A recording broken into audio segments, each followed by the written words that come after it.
দোলের দিন যত এগিয়ে আসে আমার নিউজ ফিডে ততই এক টাইপের ভিডিও ভর্তি হয়ে যায়, সেটা হচ্ছে ন্যাচারালি আবির বানানোর ভিডিও।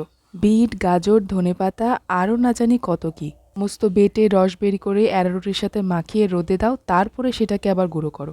এত খাটনিতে যে ফলাফলটা আসে সেটা কিন্তু আমার কাছে জিরোই, কারণ কালারটা কিন্তু অত ভালো আসে না, সাদার থেকে জাস্ট একটু কালার বেশি হয়। আর যারা যারা এই টাইপের ভিডিও করে লাস্টে দেখাচ্ছেন একেবারে টকটকে রঙের আবির, তারা কিন্তু শেষে একটুখানি ফুড কালারও দিচ্ছেন, তবে কেউ দেখিয়ে দিচ্ছেন কেউ না দেখিয়ে।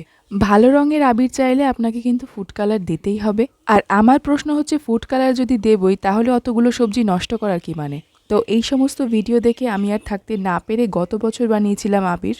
দেখুন 4 ঘন্টা পরে সেই আবিরের কি অবস্থা, কারণ আমি ফুড কালার দেইনি। আর স্বাভাবিকভাবেই ন্যাচারাল কালারগুলোর ধীরে ধীরে কিন্তু নষ্ট হয়ে যায়। একটু চিন্তা করে দেখুন, অঞ্জলি দিতে গিয়ে শাড়িতে যখন ফুলের দাগ লাগে সেটা কি ফুলের মতন থাকে আর কালো হয়ে যায় না? তাছাড়াও আবিরগুলো ভালো করে না শুকালে কিন্তু ফাঙ্গাস লাগার ভয় থাকে, তাই এসব ঝামেলায় না যাওয়াই ভালো। তবে যদি খুব আবির বানাতে ইচ্ছে করে তো এভাবে বানাতে পারেন, একেবারে 5 মিনিটের মধ্যে ঝটপট, আর অবশ্যই কম খরচে। লিঙ্কটা আমি ভিডিওর নিচে অথবা কমেন্ট বক্সে দিয়ে দেবো।